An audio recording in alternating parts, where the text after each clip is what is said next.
Thank you and welcome to the Huckabee Show from the Fox Studios in New York. Well, across America, we celebrate this day as our nation's 233rd birthday. And what a wonderful country.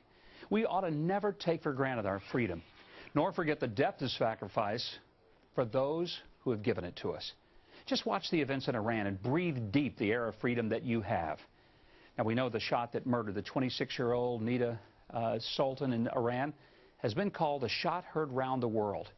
That's a reference, of course, to Ralph Waldo Emerson's poem commemorating the battle at the Concord Bridge in 1775, which begins, "By the rude bridge that arched the flood, their flag to April's breeze unfurled. Here once the embattled farmer stood and fired the shot heard round the world." But there's a huge difference between these two shots, a difference not just in hundreds of years and thousands of miles. The shot that took Nida was for brutality and darkness.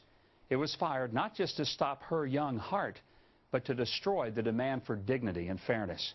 The Battle of Concord ended very differently from the battle and the event 5 years earlier when Americans had thrown snowballs at the British and 5 Americans ended up dead. That confrontation became known as the Boston Massacre. Now, what's the difference between a massacre and a battle? Well, I'll tell you, guns. Some of us fail to understand that our First Amendment right to speak and assemble is meaningless without our Second Amendment right to bear arms. We don't make the connection sometimes. Without the Second Amendment, there are no battles, just massacres. That's why I don't understand some people and groups who are so gung-ho on the First Amendment, but the Second Amendment, not so much.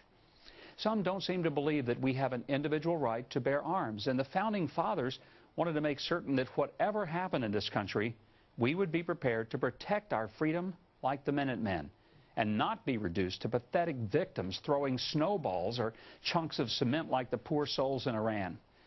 Forewarned about the danger of tyranny is forearmed against it. Unarmed is simply dead. As long as evil exists, shots will continue to be heard around the world.